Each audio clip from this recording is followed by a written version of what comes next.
ओम नमः शिवाय। ಭಾರತ್ ಮಾತಾ ಶಿವಶಕ್ತಿ ಅವತಾರ್ ಓಂ ಮಂಡಳಿ ಸತ್ಯ ಗೀತಾ ಮುರಳಿ ಓಂ. ಪಿತಾಶ್ರೀ ಶಿವಬಾಬಾರವರ ನೆನಪಿದೆಯೇ? ಮುರಳಿಯ ದಿನಾಂಕ 21/10/2025. ಪ್ರಾತಃ ಕ್ಲಾಸ್. Revise course 31/5/1968. ಓಂ ನಮಃ ಶಿವಾಯ. ಪ್ರೀತಿಯ ಮಕ್ಕಳೇ, ಈಗ ದೇಹದ ಮೇಲೆ ಪ್ರೀತಿ ಇರಬಾರದು. ಇದು ಹಳೆಯ ದೇಹ. ಈಗ ನಿಮಗೆ ಹೊಸದನ್ನು ಖರೀದಿ ಮಾಡಿಕೊಳ್ಳಬೇಕಾಗಿದೆ. ಆದರೆ ಇದಕ್ಕಾಗಿ ಯಾವುದೇ ಅಂಗಡಿ ಇಲ್ಲ. ಬಾಬಾ ಹೇಳುತ್ತಾರೆ, ನನ್ನನ್ನು ನೆನಪು ಮಾಡಿರಿ, ನೀವು ಪಾವನರಾಗುತ್ತೀರಿ. ನಂತರ ದೇಹವು ಪಾವನವಾಗುತ್ತದೆ. 5 ತತ್ವಗಳು ಪಾವನವಾಗುತ್ತವೆ. ಓಂ ನಮಃ ಶಿವಾಯ. ಆತ್ಮಿಕ ಬಾಬಾ ಕುಳಿತು ಆತ್ಮಿಕ ಮಕ್ಕಳಿಗೆ ತಿಳಿಸುತ್ತಾರೆ. ಈಗ ಈ ಮಕ್ಕಳು ಅರಿತಿದ್ದಾರೆ, ದೈವಿ ಸ್ವರಾಜ್ಯದ ಉದ್ಘಾಟನೆ ಆಗಿದೆ. ಈಗ ಅಲ್ಲಿ ಹೋಗಲು ತಯಾರಿ ನಡೆಯುತ್ತಿದೆ. ಎಲ್ಲಿಯಾದರೂ ಒಂದು ಶಾಖೆ ತೆರೆಯಲಾಗುತ್ತದೆ ಎಂದರೆ ಅಲ್ಲಿ ದೊಡ್ಡ ವ್ಯಕ್ತಿ, ಪಂಡಿತ್ ಮುಂತಾದವರಿಂದ ಉದ್ಘಾಟನೆ ಮಾಡಿಸಲು ಯತ್ನಿಸುತ್ತಾರೆ. ದೊಡ್ಡ ಮನುಷ್ಯ ಬಂದರೆ ಕೆಳಗಿನ ಅಧಿಕಾರಿಗಳು ಮುಂತಾದವರು ಎಲ್ಲರೂ ಬರುತ್ತಾರೆ. ಉದಾಹರಣೆಗೆ ಗವರ್ನರ್ ಬಂದರೆ ಮಿನಿಸ್ಟರ್ಸ್ಗಳು ಬರುತ್ತಾರೆ. ಆದರೆ ಕಲೆಕ್ಟರನ್ನು ಕರೆಸಿದರೆ ದೊಡ್ಡವರು ಬರುವುದಿಲ್ಲ. ಆದ್ದರಿಂದ ಪ್ರಯತ್ನ ಮಾಡುತ್ತಾರೆ ಅತಿ ದೊಡ್ಡ ವ್ಯಕ್ತಿ ಬರಲಿ ಎಂದು. ಯಾವುದೋ ಒಂದು ನೆಪದಿಂದ ಒಳಗೆ ಬಂದರೂ ನೀವು ಅವರಿಗೆ ದಾರಿ ತೋರಿಸಬೇಕು. ಬೇಹದ್ದಿನ ಬಾಬನಿಂದ ಬೇಹದ್ದಿನ ಆಸ್ತಿ ಹೇಗೆ ಸಿಗುತ್ತದೆ? ಇಂಥ ವಿಷಯವನ್ನು ನಿಮಗೆ ಬ್ರಾಹ್ಮಣರ ಹೊರತು ಬೇರೆ ಯಾರಿಗೂ ಗೊತ್ತಿಲ್ಲ. ನೇರವಾಗಿ ಹೇಳಬಾರದು, ಭಗವಂತ ಬಂದಿದ್ದಾರೆ ಎಂದು. ಹೀಗೆ ಹೇಳುವವರು ತುಂಬ ಮಂದಿ ಇದ್ದಾರೆ. ತಮ್ಮನ್ನು ಭಗವಂತ ಎಂದು ಕರೆಯಿಸಿಕೊಂಡವರು ಎಷ್ಟೋ ಜನ ಬಂದಿದ್ದಾರೆ. ಬೇಹದ್ದಿನ ಬಾಬಾ ಬಂದು ಬೇಹದ್ದಿನ ಆಸ್ತಿ ಕೊಡುತ್ತಿದ್ದಾರೆ. ಕಲ್ಪದ ಪೂರ್ವದಂತೆ ಡ್ರಾಮಾ ಪ್ಲಾನ್ ಅನುಸಾರ ಈ ಎಲ್ಲ ವಾಕ್ಯಗಳನ್ನು ಬರೆಯಬೇಕು. ಬರೆದರೆ ಮನುಷ್ಯ ಓದುತ್ತಾರೆ, ನಂತರ ಪ್ರಯತ್ನ ಮಾಡುತ್ತಾನೆ. ಯಾರ ಅದೃಷ್ಟದಲ್ಲಿ ಇದೆಯೋ ಅವರು ಪ್ರಯತ್ನ ಮಾಡುತ್ತಾರೆ. ನೀವು ಮಕ್ಕಳಿಗೆ ಗೊತ್ತಿದೆ, ನಾವು ಬೇಹದ್ದಿನ ಬಾಬನಿಂದ ಬೇಹದ್ದಿನ ಆಸ್ತಿ ಪಡೆಯುತ್ತಿದ್ದೇವೆ ಎಂದು. ಇಲ್ಲಿ ನಿಶ್ಚಯ ಬುದ್ಧಿಯ ಮಕ್ಕಳು ಮಾತ್ರ ಬರುತ್ತಾರೆ. ಆದರೆ ನಿಶ್ಚಯ ಬುದ್ಧಿಯವರು ಕೆಲವು ಸಮಯಗಳಲ್ಲಿ ಸಂಶಯ ಬುದ್ಧಿಯವರಾಗುತ್ತಾರೆ. ಮಾಯೆ ತುಳಿಯುತ್ತದೆ. ನಡೆಯುತ್ತಿದ್ದಾಗಲೇ ಮಾಯೆ ಸೋಲಿಸುತ್ತದೆ. ಒಂದು ಕಡೆ ಗೆಲುವು, ಇನ್ನೊಂದು ಕಡೆ ಸೋಲಿಲ್ಲ ಎಂಬ ಕಾನೂನು ಇಲ್ಲ. ಸೋಲು ಮತ್ತು ಗೆಲುವು ಎರಡು ನಡೆಯುತ್ತವೆ. ಈಗ ನೀವು ಗೆಲ್ಲುತ್ತಿದ್ದೀರಿ, ಆದರೆ ಎಲ್ಲರೂ ಗೆಲ್ಲಲಾರರು. ಇದು ಯುದ್ಧ. ಯುದ್ಧದಲ್ಲಿಯೂ 3 ತರಹದವರು ಇರುತ್ತಾರೆ: first class, second class, third class. ಕುಸ್ತಿಯಲ್ಲಿ ಅಥವಾ ಬಾಕ್ಸಿಂಗ್ನಲ್ಲಿ ಸಹ 3 ತರಹದ ಪೈಪೋಟಿ ಇರುತ್ತದೆ. ಅತಿ ಶಕ್ತಿಶಾಲಿಗಳು ಫಸ್ಟ್ ಕ್ಲಾಸ್, ನಂತರ ಸೆಕೆಂಡ್, ನಂತರ ತೃತೀಯ ದರ್ಜೆ. ಇದು ನಿಮ್ಮ ಮಾಯೆಯೊಡನೆಯ ಯುದ್ಧ. ಇದರಲ್ಲಿಯೂ ಸಹ ಫಸ್ಟ್, ಸೆಕೆಂಡ್, ಥರ್ಡ್ ಕ್ಲಾಸ್ ಯೋಧರು ಇದ್ದಾರೆ. ಕೆಲವೊಮ್ಮೆ ಯುದ್ಧ ಮಾಡದವರು ನೋಡಲು ಬರುತ್ತಾರೆ. ಅವರಿಗೆ ಅನುಮತಿ ಕೊಡುತ್ತಾರೆ. ಆದರೆ ಹೆಚ್ಚು ಅನುಮತಿ ನೀಡಿದರೆ ಇಡೀ ನಗರ ಬರುತ್ತದೆ. ಕೆಲವೊಮ್ಮೆ ಮಾತ್ರ ಅನುಮತಿ ಇದೆ. ಬಹಳ ಮಾಡಿ ಯಾರಾದರೂ ಪ್ರಭಾವಿತರಾಗಿ ಸೇನೆಗೆ ಸೇರುತ್ತಾರೆ. ಏಕೆಂದರೆ ಜಗತ್ತಿಗೆ ಗೊತ್ತಿಲ್ಲ ನೀವು ಮಹಾರಥಿ ಯೋಧರು ಎಂದು. ನಿಮ್ಮ ಕೈಯಲ್ಲಿ ಯಾವ ಆಯುಧ ಶಕ್ತಿ ಇಲ್ಲ. ನಿಮ್ಮ ಕೈಯಲ್ಲಿ ಆಯುಧಗಳು ಶೋಭೆ ಕೊಡುವುದಿಲ್ಲ. ಆದರೆ ಬಾಬಾ ತಿಳಿಸುತ್ತಾರೆ, ಇದು ಜ್ಞಾನದ ಕತ್ತಿ, ಜ್ಞಾನದ ಕಟಾರಿಯಾಗಿದೆ. ಆದರೆ ಅವರು ಅದನ್ನು ಸ್ಥೂಲವಾಗಿ ಅರ್ಥ ಮಾಡಿಕೊಂಡಿದ್ದಾರೆ. ನಿಮಗೆ ಬಾಬಾ ಜ್ಞಾನದ ತೃತೀಯ ನೇತ್ರ ಕೊಡುತ್ತಾರೆ. ಮನುಷ್ಯರ ಕೈಯಲ್ಲಿ ಅಜ್ಞಾನದ ಕತ್ತಿ ಕಾಮಕಟಾರಿ ಇದೆ. ನಿಮ್ಮ ಕೈಯಲ್ಲಿ ಜ್ಞಾನದ ಕತ್ತಿ ಇದೆ. ಹಿಂಸೆಯ ಮಾತಿಲ್ಲ. ಅವರು ಅಜ್ಞಾನಿಗಳು, ತಿಳುವಳಿಕೆಹೀನರು ಅಲ್ಲವೇ? ದೇವಿಯರ ಕೈಯಲ್ಲಿ ಸಹ ಸ್ಥೂಲ ಶಸ್ತ್ರಗಳನ್ನು ಕೊಟ್ಟು ಅವರನ್ನು ಹಿಂಸಾತ್ಮಕರನ್ನಾಗಿ ಮಾಡಿದ್ದಾರೆ. ಸಂಪೂರ್ಣ ತಿಳುವಳಿಕೆಹೀನ ಆಗಿದ್ದಾರೆ. ಮೂರ್ಖತೆಗೂ ಒಂದು ಸೀಮಿತ ಇಲ್ಲ. ಮೂರ್ಖರಿಗಿಂತಲೂ ಮಹಾಮೂರ್ಖರು ಆಗಿದ್ದಾರೆ. ನೀವು ಈಗ ಅರಿತಿದ್ದೀರಿ. ನಾವು ಹಿಂದೆ ಎಷ್ಟೋ ಕೊಳಕು ಆಗಿದ್ದೆವು, ಎಲ್ಲರೂ ವೈಷ್ಣವರಾಗಿದ್ದೆವು ಎನ್ನುವುದು ತಪ್ಪು. ಎಲ್ಲರಲ್ಲಿಯೂ ದೈವಿ ಗುಣ ಇರಲಿಲ್ಲ. ಬಾಬನಿಗೆ ಚೆನ್ನಾಗಿ ಗೊತ್ತಿದೆ ಯಾರು ಹೂವಾಗುತ್ತಾರೆ. ಅವರೇ ಸ್ವಯಂ ಹೇಳುತ್ತಾರೆ, ಹೂಗಳು ಸದಾ ಮುಂದೆ ಇರಬೇಕು. ನಿಶ್ಚಯ ಇದೆ ಇವರು ಹೂವಾಗುವವರು ಎಂದು. ಬಾಬಾ ಹೆಸರು ಹೇಳುವುದಿಲ್ಲ. ಇಲ್ಲದಿದ್ದರೆ ಇತರರು ಕೇಳುತ್ತಾರೆ, ಹಾಗಾದರೆ ನಾವು ಮುಳ್ಳುಗಳು ಆಗಿದ್ದೇವೇನು? ಬಾಬಾ ಕೇಳುತ್ತಾರೆ, ನರನಿಂದ ನಾರಾಯಣ ಯಾರು ಆಗುತ್ತಾರೆ ಎಂದು. ಆಗ ಎಲ್ಲರೂ ಕೈ ಎತ್ತುತ್ತಾರೆ. ಹೀಗೆ ನೋಡಿದರೆ ತಾವೇ ತಿಳಿಯಬಹುದು. ಯಾರು ಹೆಚ್ಚು ಸೇವೆ ಮಾಡುತ್ತಾರೋ ಅವರು ಬಾಬನನ್ನು ಹೆಚ್ಚು ನೆನಪು ಮಾಡುತ್ತಾರೆ. ಬಾಬನಿಗೆ ಪ್ರೀತಿ ಇದ್ದರೆ ಅವರ ನೆನಪಿನಲ್ಲಿ ಇರುತ್ತಾರೆ. ಯಾರೂ ಸಹ ನಿರಂತರ ನೆನಪಿನಲ್ಲಿರಲಾರರು. ನೆನಪು ಇಲ್ಲ ಅಂದರೆ ಪ್ರೀತಿ ಇಲ್ಲ. ಪ್ರೀತಿಯ ವಸ್ತು ಬಹಳ ನೆನಪಾಗುತ್ತದೆ. ಮಕ್ಕಳು ಪ್ರೀತಿಯವರಾದರೆ ತಲೆಯ ಮೇಲೆ ಹೊತ್ತುಕೊಳ್ಳುತ್ತಾರೆ. ಸಣ್ಣ ಮಕ್ಕಳು ಹೂಗಳಂತಿದ್ದಾರೆ. ಬಾಬನ ಮಡಿಲಿಗೆ ಹೋಗಬೇಕೆಂದು ಹೇಗೆ ನೀವು ಮಕ್ಕಳಿಗೆ ಮನಸ್ಸಾಗುತ್ತದೆ, ಅದೇ ರೀತಿ ಸಣ್ಣ ಮಕ್ಕಳಿಗೆ ಆಕರ್ಷಣೆ ಆಗುತ್ತದೆ. ಆಗ ತಕ್ಷಣ ಅವರನ್ನು ಮಡಿಲಿನಲ್ಲಿ ಎತ್ತಿಕೊಳ್ಳುತ್ತಾರೆ, ಪ್ರೀತಿ ಮಾಡುತ್ತಾರೆ. ಇವರು ಬೇಹದ್ದಿನ ಬಾಬಾ ಅತ್ಯಂತ ಪ್ರಿಯ ಆಗಿದ್ದಾರೆ. ಎಲ್ಲರ ಮನೋಕಾಮನೆಯನ್ನು ಪೂರ್ಣಗೊಳಿಸುತ್ತಾರೆ. ಮನುಷ್ಯನಿಗೆ ಏನು ಬೇಕು? ಮೊದಲನೆಯದಾಗಿ ಆರೋಗ್ಯ ಉತ್ತಮವಾಗಿರಬೇಕು. ಎಂದಿಗೂ ಅನಾರೋಗ್ಯವಾಗಬಾರದು. ಅತಿ ಉತ್ತಮ ಆರೋಗ್ಯ. ಆದರೆ ಆರೋಗ್ಯ ಚೆನ್ನಾಗಿದ್ದರೂ ಹಣವಿಲ್ಲದಿದ್ದರೆ ಅದರಿಂದ ಏನೂ ಪ್ರಯೋಜನವಿಲ್ಲ. ಆದ್ದರಿಂದ ಅವರಿಗೆ ಹಣವೂ ಬೇಕು, ಅದರಿಂದ ಸುಖ ಸಿಗುತ್ತದೆ.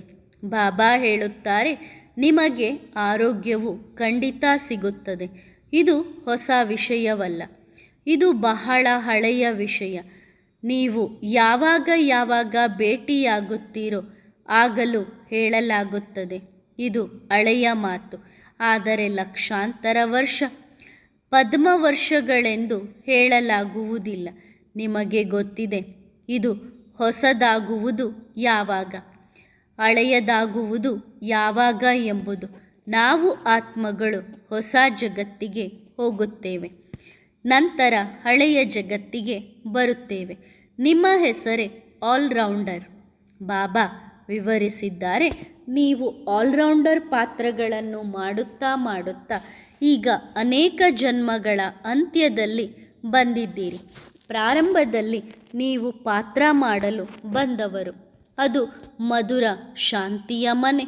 ಮನುಷ್ಯರು ಶಾಂತಿ ಬೇಕು ಎಂದು ಎಷ್ಟು ಹತಾಶರಾಗುತ್ತಾರೆ. ಅವರಿಗೆ ಗೊತ್ತಿಲ್ಲ ನಾವು ಶಾಂತಿಧಾಮದಲ್ಲಿದ್ದೆವು, ಇಲ್ಲಿಗೆ ಪಾತ್ರ ಮಾಡಲು ಬಂದಿದ್ದೇವೆ. ಇದು ನೆನಪಾದರೆ ಕಾಡುಗಳಲ್ಲಿ ಹೋಗಿ ತಪಸ್ಸು ಮಾಡುವ ಅಗತ್ಯವಿಲ್ಲ. ಶಾಂತಿಧಾಮದಿಂದಲೇ ಇಲ್ಲಿಗೆ ಬಂದಿದ್ದೇವೆ ಪಾತ್ರ ಮಾಡಲು. ಪಾತ್ರ ಮುಗಿದ ನಂತರ ನಾವು ಬಂದ ಸ್ಥಳಕ್ಕೆ ಹಿಂದಿರುಗುತ್ತೇವೆ. ಎಲ್ಲರೂ ಶಾಂತಿಧಾಮದಿಂದಲೇ ಬರುತ್ತಾರೆ. ಎಲ್ಲರ ಮನೆ ಅದು ಬ್ರಹ್ಮಲೋಕ, ಬ್ರಹ್ಮಾಂಡ. ಅಲ್ಲಿ ಎಲ್ಲ ಆತ್ಮಗಳು ವಾಸಿಸುತ್ತವೆ. ರುದ್ರನನ್ನು ಸಹ ಎಷ್ಟು ದೊಡ್ಡದಾಗಿ ಅಂಡಾಕಾರದಂತೆ ಚಿತ್ರಿಸುತ್ತಾರೆ. ಆದರೆ ಅವರಿಗೆ ಗೊತ್ತಿಲ್ಲ ಆತ್ಮ ಅತಿ ಸಣ್ಣದು, ನಕ್ಷತ್ರದಂತೆ ಹೊಳೆಯುತ್ತದೆ ಎಂದು ಹೇಳುತ್ತಾರೆ. ಆದರೂ ದೊಡ್ಡದನ್ನೇ ಪೂಜಿಸುತ್ತಾರೆ. ಇಷ್ಟು ಸಣ್ಣ ಬಿಂದುವನ್ನು ಪೂಜಿಸಲು ಸಾಧ್ಯವಿಲ್ಲ ಎಂದು ಅವರು ಭಾವಿಸುತ್ತಾರೆ. ಆದ್ದರಿಂದ ದೊಡ್ಡದ್ದನ್ನೇ ಮಾಡುತ್ತಾರೆ, ಪೂಜಿಸುತ್ತಾರೆ, ಹಾಲು ಹಾಕುತ್ತಾರೆ. ವಾಸ್ತವದಲ್ಲಿ ಶಿವನು ಅಭೋಕ್ತ. ಆದರೂ ಅವರಿಗೆ ಹಾಲು ಏಕೆ ಹಾಕುತ್ತಾರೆ? ಹಾಲು ಕುಡಿದರೆ ಅವರು ಭೋಕ್ತ ಆಗುತ್ತಾರೆ. ಇದು ಸಹ ಒಂದು ಅಚ್ಚರಿಯ ಸಂಗತಿ. ಶಿವಬಾಬನಿಗೆ ಹಾಲು ಹಾಕುತ್ತಾರೆ. ಖಂಡಿತ ಅವರು ಮಾತಾಪಿತಾ ಆಗಿದ್ದಾರೆ. ಆದರೆ ಅವರು ಪೂಜೆ ಮಾಡುತ್ತಾರೆ. ಅದು ಎಲ್ಲವೂ ಅವರಿಗೆ ಸಾಕ್ಷಾತ್ಕಾರ ಆಗಿದ ಪ್ರಕಾರವೇ ಮಾಡುತ್ತಾರೆ. ಪ್ರಾಯೋಗಿಕವಾಗಿ ಯಾವುದೂ ಅಲ್ಲ. ಎಲ್ಲರೂ ಹೇಳುತ್ತಾರೆ, ಬಾಬಾ ನಮ್ಮ ಆಸ್ತಿಗೆ ಹಕ್ಕುದಾರ. ನಾವು ಅವರ ಆಸ್ತಿಗೆ ಹಕ್ಕುದಾರರು, ಏಕೆಂದರೆ ನಾವು ಅವರಿಗೆ ಬಲಿಹಾರಿ ಆಗಿದ್ದೇವೆ. ಹೇಗೆ ಲೌಕಿಕ ತಂದೆ ಮಕ್ಕಳ ಮೇಲೆ ಬಲಿಹಾರಿಯಾಗಿ ತನ್ನ ಸಂಪೂರ್ಣ ಪ್ರಾಪರ್ಟಿ ಕೊಟ್ಟು ವಾನಪ್ರಸ್ಥಕ್ಕೆ ಹೋಗುತ್ತಾರೆ, ಅದೇ ರೀತಿ ಇಲ್ಲಿಯೂ ಸಹ ನೀವು ಅರ್ಥ ಮಾಡಿಕೊಂಡಿದ್ದೀರಿ. ಬಾಬನ ಹತ್ತಿರ ನಾವು ಎಷ್ಟು ಸಂಗ್ರಹಿಸುತ್ತೇವೋ ಅಷ್ಟು ಸುರಕ್ಷಿತವಾಗುತ್ತದೆ. ಏಕೆಂದರೆ ಇದನ್ನು ಅವಿನಾಶಿ ಬ್ಯಾಂಕ್ ಎಂದೇ ಕರೆಯುತ್ತಾರೆ. ಇಂಥ ಅವಿನಾಶಿ ಬ್ಯಾಂಕ್ ಬೇರೆ ಎಲ್ಲಿಯೂ ಇಲ್ಲ. ಗಾಯನ ಸಹ ಇದೆ. ಕೆಲವರ ಹಣ ಮಣ್ಣಲ್ಲಿ ಮಣ್ಣಾಗುತ್ತದೆ. ನೀವು ಮಕ್ಕಳಿಗೆ ಗೊತ್ತಿದೆ, ಯಾವುದು ಉಳಿಯುವುದಿಲ್ಲ, ಎಲ್ಲವೂ ಭಸ್ಮವಾಗುತ್ತದೆ. ಹೀಗೆ ಯೋಚಿಸಬೇಡಿರಿ. ವಿಮಾನಗಳು ಬೀಳುತ್ತವೆ, ವಿನಾಶ ಆಗುತ್ತದೆ. ನಂತರ ಕಳ್ಳರಿಗೆ ಸಂಪತ್ತು ಸಿಗುತ್ತದೆ ಎಂದು ಇಲ್ಲ, ಕಳ್ಳರೂ ಸಹ ನಾಶವಾಗುತ್ತಾರೆ. ಆಗ ಕಳ್ಳತನವು ಮುಗಿಯುತ್ತದೆ. ಇಲ್ಲದಿದ್ದರೆ ವಿಮಾನ ಬೀಳುತ್ತಿದ್ದಂತೆಯೇ ಕಳ್ಳರಿಗೆ ಗೊತ್ತಾಗುತ್ತದೆ. ನಂತರ ಕಾಡುಗಳಲ್ಲಿ ಕಳ್ಳತನದ ಮಾಲನ್ನು ಅಡಗಿಸುತ್ತಾರೆ. ಕ್ಷಣದಲ್ಲಿ ಕಾರ್ಯ ಮುಗಿಸುತ್ತಾರೆ. ಹೊಲಗಳಲ್ಲಿ ಸಹ ತುಂಬ ಹಣ ಅಡಗಿರುತ್ತದೆ. ಜಮೀನ್ದಾರರು ತುಂಬ ಶ್ರೀಮಂತರಾಗುತ್ತಾರೆ. ಅವರಿಗೆ ಭಯವಾಗುತ್ತದೆ. ಅದನ್ನು ಹೊಲಗಳಲ್ಲಿ ಅಡಗಿಸುತ್ತಾರೆ. ಯಾರಿಗೂ ಗೊತ್ತಾಗದಂತೆ ಗೋಡೆಗಳಲ್ಲಿ ಮುಚ್ಚಿಡುತ್ತಾರೆ. ಮನೆ ಕಟ್ಟುವವರಿಗೆ ಗೊತ್ತಾಗುತ್ತದೆ. ನಂತರ ಅವರಿಗೆ ಕಮಿಷನ್ ಕೊಡುತ್ತಾರೆ. ದೊಡ್ಡ ಅಧಿಕಾರಿಗಳು ಸೇರಿ ತಿನ್ನುತ್ತಾರೆ. ಅನೇಕ ರೀತಿಯ ಕಾರ್ಯಗಳು ನಡೆಯುತ್ತವೆ. ಇವು ಕೆಲವು ರಾಯಲ್ಟಿಯಿಂದ, ಕೆಲವು ಅನ್ರಾಯಲ್ಟಿಯಿಂದ ನಡೆಯುತ್ತದೆ. ಆದರೆ ನಿಮಗೆ ಗೊತ್ತಿದೆ, ಇದು ಎಲ್ಲವೂ ನಾಶವಾಗುತ್ತದೆ. ನಂತರ ನೀವು ವಿಶ್ವದ ಮಾಲೀಕರು ಆಗುತ್ತೀರಿ. ನಿಮಗೆ ಯಾವುದನ್ನು ಹುಡುಕಬೇಕಾಗುವುದಿಲ್ಲ. ನೀವು ಅತ್ಯುನ್ನತ ಮನೆಗಳಲ್ಲಿ ಜನ್ಮ ಪಡೆಯುತ್ತೀರಿ. ಹಣದ ಅಗತ್ಯವೇ ಇರುವುದಿಲ್ಲ. ರಾಜರಿಗೆ ಹಣದ ವಿಚಾರವೇ ಬರುವುದಿಲ್ಲ. ದೇವತೆಗಳು ಎಂದಿಗೂ ಹಣದ ವಿಚಾರ ಮಾಡುವುದಿಲ್ಲ. ಬಾಬಾ ನಿಮಗೆ ಇಷ್ಟು ಕೊಟ್ಟು ಹೋಗುತ್ತಾರೆ. ನಂತರ ಕಳ್ಳತನ, ಅಸೂಯೆ, ದ್ವೇಷದ ಮಾತೇ ಇರುವುದಿಲ್ಲ. ನೀವು ಸಂಪೂರ್ಣ ಹೂಗಳು ಆಗುತ್ತೀರಿ. ಮುಳ್ಳು ಮತ್ತು ಹೂಗಳು ಇವೇ ಅಲ್ಲವೇ? ಇಲ್ಲಿ ಎಲ್ಲರೂ ಮುಳ್ಳುಗಳು. ದೊಡ್ಡ ಮನುಷ್ಯರೂ ಸಹ ವಿಕಾರವಿಲ್ಲದೆ ಇರಲಾರರು. ಆದ್ದರಿಂದ ಅವರನ್ನು ಮುಳ್ಳು ಎಂದು ಹೇಳಬೇಕು. ಬಾಬಾ ತಿಳಿಸುತ್ತಾರೆ, ಎಲ್ಲರೂ ಮುಳ್ಳುಗಳು ಎಂದು. ರಾಜರಿಂದ ಹಿಡಿದು ಎಲ್ಲರೂ ಮುಳ್ಳುಗಳೇ ಆಗಿದ್ದಾರೆ.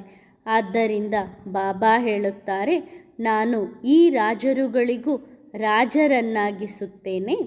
ಈ ಮುಳ್ಳುಗಳು ಹೂಗಳ ಮುಂದೆ ತಲೆಬಾಗುತ್ತಾರೆ. ಇದು ತಿಳುವಳಿಕೆ. ಬಾಬಾ ಸಹ ವಿವರಿಸಿದ್ದಾರೆ. ಸತ್ಯಯುಗದವರನ್ನು ಮಹಾರಾಜ, ತ್ರೇತಾಯುಗದವರನ್ನು ರಾಜ ಎಂದು ಕರೆಯುತ್ತಾರೆ. ಹೆಚ್ಚು ಆದಾಯ ಇರುವವರಿಗೆ ಮಹಾರಾಜ, ಕಡಿಮೆ ಆದಾಯ ಇರುವವರಿಗೆ ರಾಜ ಎನ್ನುತ್ತಾರೆ. ಇಲ್ಲಿ ಯಾರಿಗಾದರೂ ಹಣ ಇದ್ದರೆ ಅವರು ಮಹಾರಾಜ ಎಂಬ ಹುದ್ದೆ ಪಡೆಯಲು ಅರ್ಜಿ ಕೊಡಬಹುದು. ಖರ್ಚು ಆಗುತ್ತದೆ. 1 ಲಕ್ಷ 2 ಲಕ್ಷ ಕೊಟ್ಟರೆ ಮಹಾರಾಜ ಆಗುತ್ತಾರೆ. ಮಹಾರಾಜನ ಸಭೆ ಮೊದಲು ನಡೆಯುತ್ತದೆ. ಪದವಿಗಳು ಇರುತ್ತವೆ ತಾನೇ, ಕುರ್ಚಿಗಳು ಸಿಗುತ್ತವೆ. ಮನೆಗೆ ಹೊಸಬರು ಬಂದರೆ ಅವರಿಗೆ ಮೊದಲು ಕುರ್ಚಿ ಕೊಡುತ್ತಾರೆ. ಅವರ ಗೌರವ ಕಾಪಾಡಬೇಕು. ನಿಮಗೂ ಗೊತ್ತಿದೆ, ನಮ್ಮ ಮಾಲೆ ನಿರ್ಮಾಣವಾಗುತ್ತಿದೆ. ಇದು ನಿಮ್ಮ ಮಕ್ಕಳ ಬುದ್ಧಿಯಲ್ಲೇ ಇದೆ, ಬೇರೆಯವರ ಬುದ್ಧಿಯಲ್ಲಿ ಇಲ್ಲ. ರುದ್ರಮಾಲೆಯನ್ನು ತಿರುಗಿಸುತ್ತಾರೆ. ನೀವೂ ಸಹ ಈ ಮೊದಲು ತಿರುಗಿಸುತ್ತಾ ಬಂದಿದ್ದೀರಿ. ಅನೇಕ ಮಂತ್ರಗಳನ್ನು ಜಪಿಸಿದ್ದೀರಿ. ಯಾರು ಯಾರು ಭಕ್ತರು ಆಗುತ್ತಾರೆ ಅವರು ಆ ಮಂತ್ರ ಜಪಿಸುತ್ತಾರೆ. ಕೆಲವು ಸನ್ಯಾಸಿಗಳು ಹೇಳುತ್ತಾರೆ, ನಮ್ಮನ್ನು ನೆನಪು ಮಾಡಿರಿ ಎಂದು. ಆದ್ದರಿಂದ ಬಹಳ ಗುರುಗಳ ಮಾಲೆ ತಿರುಗಿಸುತ್ತಾರೆ. ವ್ಯಭಿಚಾರಿಯಾಗಿದ್ದಾರೆ ಅಂದರೆ ಅನೇಕರ ಭಕ್ತಿ ಮಾಡುತ್ತಾ ಬಂದಿದ್ದಾರೆ. ಬಾಬಾ ಹೇಳುತ್ತಾರೆ, ಇದು ಎಲ್ಲ ಭಕ್ತಿ ಮಾರ್ಗ. ಇಲ್ಲಿ ಒಬ್ಬನನ್ನೇ ನೆನಪು ಮಾಡಬೇಕು. ಮತ್ತು ಬಾಬಾ ಸ್ಪಷ್ಟವಾಗಿ ಹೇಳುತ್ತಾರೆ, ಮಧುರಾತಿ ಮಧುರ ಆತ್ಮಿಕ ಮಕ್ಕಳೇ, ಭಕ್ತಿ ಮಾರ್ಗದಲ್ಲಿ ದೇಹಾಭಿಮಾನದಿಂದ ನೀವು ಎಲ್ಲರನ್ನು ನೀವು ನೆನಪು ಮಾಡುತ್ತಾ ಇದ್ದೀರಿ. ಈಗ ನನ್ನೊಬ್ಬನನ್ನೇ ನೆನಪು ಮಾಡಿರಿ ಎಂದಿದ್ದಾರೆ. ಈಗ ಒಬ್ಬ ಬಾಬಾ ದೊರೆತಿದ್ದಾರೆ. ಆದ್ದರಿಂದ ಎದ್ದರೂ ಕುಳಿತರೂ ಬಾಬನನ್ನೇ ನೆನಪು ಮಾಡಿರಿ. ಆಗ ತುಂಬ ಖುಷಿಯಾಗುತ್ತದೆ. ಬಾಬನನ್ನು ನೆನಪು ಮಾಡುವುದರಿಂದ ಸಂಪೂರ್ಣ ವಿಶ್ವದ ರಾಜ್ಯ ಸಿಗುತ್ತದೆ. ಸಮಯ ಕಡಿಮೆಯಾಗುತ್ತಿದ್ದಂತೆ ಹೆಚ್ಚು ವೇಗದಿಂದ ಪ್ರಯತ್ನ ಮಾಡಬೇಕು. ದಿನದಿಂದ ದಿನಕ್ಕೆ ದುಃಖ ಹೆಚ್ಚಾಗುತ್ತಾ ಬರುತ್ತದೆ. ಆತ್ಮ ಎಂದಿಗೂ ದಣಿಯುವುದಿಲ್ಲ. ನೀವು ದೇಹದಿಂದ ಪರ್ವತ ಹತ್ತಿದರೆ ದಣಿಯುತ್ತೀರಿ. ಆದರೆ ಬಾಬನನ್ನು ನೆನಪು ಮಾಡುವುದರಲ್ಲಿ ನಿಮಗೆ ಯಾವ ದಣಿವು ಆಗುವುದಿಲ್ಲ. ಸಂತೋಷದಲ್ಲಿರುತ್ತೀರಿ. ಬಾಬನನ್ನು ನೆನಪು ಮಾಡುತ್ತಾ ಮುಂದೆ ಸಾಗುತ್ತೀರಿ. ಅರ್ಧ ಕಲ್ಪದಿಂದ ಮಕ್ಕಳು ಶಾಂತಿಧಾಮಕ್ಕೆ ಹೋಗಲು ಪ್ರಯತ್ನ ಮಾಡುತ್ತಿದ್ದಾರೆ. ಆದರೆ ಗುರಿ ಉದ್ದೇಶ ಏನು ಎಂಬುದು ಗೊತ್ತಿಲ್ಲ. ಈಗ ನಿಮಗೆ ಪರಿಚಯ ಇದೆ. ಭಕ್ತಿ ಮಾರ್ಗದಲ್ಲಿ ನಾವು ಯಾರಿಗಾಗಿ ಇಷ್ಟೆಲ್ಲ ಮಾಡುತ್ತಿದ್ದೇವೋ ಈಗ ಆತನೇ ಹೇಳುತ್ತಾನೆ, ನನ್ನನ್ನು ನೆನಪು ಮಾಡಿರಿ ಎಂದು. ನೀವು ಯೋಚಿಸಿ ನೋಡಿರಿ, ಬಾಬಾ ಸತ್ಯ ಹೇಳುತ್ತಾರೋ ಇಲ್ಲವೋ? ಅವರು ಯೋಚಿಸುತ್ತಾರೆ, ನೀರಿನಿಂದಲೇ ಪಾವನರಾಗುತ್ತೇವೆ ಎಂದು. ಇದು ಸಂಪೂರ್ಣ ಸುಳ್ಳು. ನೀರು ಇಲ್ಲಿಯೂ ಇದೆ. ಹಾಗಾದರೆ ಇದು ಗಂಗೆಯ ನೀರಾ? ಅಲ್ಲ, ಇದು ಮಳೆಯ ನೀರಿನ ಸಂಗ್ರಹ. ನಂತರ ಹೊಳೆಗಳಿಂದ ಬರುತ್ತಾ ಇರುತ್ತದೆ. ಯಾವತ್ತೂ ನಿಲ್ಲುವುದಿಲ್ಲ. ಇದು ಸಹ ಪ್ರಕೃತಿಯ ಆಟ. ಮಳೆ ನಿಲ್ಲಬಹುದು, ಆದರೆ ಹೊಳೆ ನಿಲ್ಲುವುದಿಲ್ಲ. ಇದನ್ನು ಗಂಗಾ ನೀರು ಎಂದು ಕರೆಯುವುದಿಲ್ಲ. ವೈಷ್ಣವರು ಯಾವಾಗಲೂ ಬಾವಿಯ ನೀರನ್ನೇ ಕುಡಿಯುತ್ತಾರೆ. ಒಂದು ಕಡೆ ಅವರು ಅದನ್ನು ಪವಿತ್ರ ಎಂದು ಭಾವಿಸುತ್ತಾರೆ. ಮತ್ತೊಂದು ಕಡೆ ಪತಿತರಿಂದ ಪಾವನರಾಗಲು ಗಂಗಾ ಸ್ನಾನಕ್ಕೆ ಹೋಗುತ್ತಾರೆ. ಇದು ಅಜ್ಞಾನವೇ ಎನ್ನುತ್ತಾರೆ. ಮಳೆಯ ನೀರು ಒಳ್ಳೆಯದೇ ಆಗಿದೆ. ಇದನ್ನೇ ಡ್ರಾಮಾದ ಪ್ರಕೃತಿ ಎಂದು ಕರೆಯುತ್ತಾರೆ. ಭಗವಂತನೇ ಸೃಷ್ಟಿಸಿದ ಪ್ರಕೃತಿ. ಬೀಜ ಎಷ್ಟು ಸಣ್ಣದಾಗಿ ಅದರಿಂದ ಎಷ್ಟು ದೊಡ್ಡ ಮರ ಬೆಳೆಯುತ್ತದೆ. ನಿಮಗೆ ಗೊತ್ತಿದೆ, ಭೂಮಿ ಬಂಜರು ಭೂಮಿ ಆಗುತ್ತದೆ. ಆಗ ಅದರಲ್ಲಿ ಶಕ್ತಿ ಉಳಿಯುವುದಿಲ್ಲ, ರುಚಿಯು ಕಡಿಮೆಯಾಗುತ್ತದೆ. ಇಲ್ಲಿ ಬಾಬಾ ನಿಮಗೆ ಎಲ್ಲ ಅನುಭವ ಮಾಡಿಸುತ್ತಾರೆ. ಸ್ವರ್ಗ ಹೇಗಿರುತ್ತದೆ ಎಂಬುದನ್ನು. ಈಗ ಸ್ವರ್ಗ ಇಲ್ಲ. ಡ್ರಾಮಾದಲ್ಲಿ ಇದು ನಿಗದಿಯಾಗಿದೆ. ಮಕ್ಕಳಿಗೆ ಸಾಕ್ಷಾತ್ಕಾರವಾಗುತ್ತದೆ. ಅಲ್ಲಿ ಹಣ್ಣುಗಳು ಎಷ್ಟು ಸಿಹಿಯಾಗಿವೆ. ನೀವು ಧ್ಯಾನದಲ್ಲಿ ನೋಡಿ ಬರುತ್ತೀರಿ ಮತ್ತು ಹೇಳುತ್ತೀರಿ, ಈಗ ಸಾಕ್ಷಾತ್ಕಾರವಾಗುವುದು. ನಂತರ ಅಲ್ಲಿ ಈ ಕಣ್ಣುಗಳಿಂದಲೇ ನೋಡುತ್ತೀರಿ, ಬಾಯಿಯಿಂದ ತಿನ್ನುತ್ತೀರಿ. ಈಗ ಸ್ಮರಣೆ ಧ್ಯಾನದಲ್ಲಿ ಕಾಣುವುದೇ.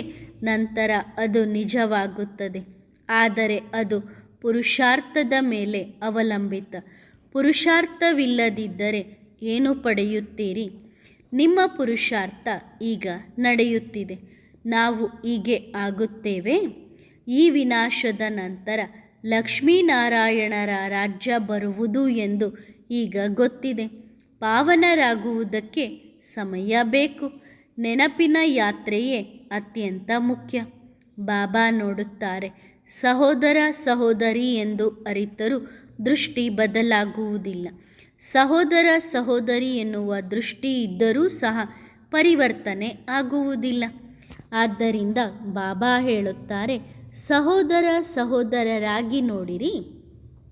ಈ ರೀತಿ ನೋಡಿದರೆ ದೇಹವೇ ಇಲ್ಲದಂತೆ ಆಗುತ್ತದೆ. ನಾವು ಎಲ್ಲರೂ ಆತ್ಮಗಳು, ದೇಹವಲ್ಲ. ಇದು ಬಾಬನ ಯುಕ್ತಿ.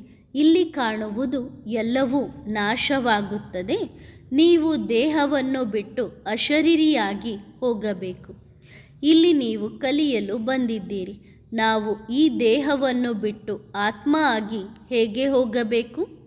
ಗುರಿ ಇದೆ ಅಲ್ಲವೇ? ದೇಹ ಆತ್ಮನಿಗೆ ಬಹಳ ಪ್ರಿಯವಾಗಿದೆ.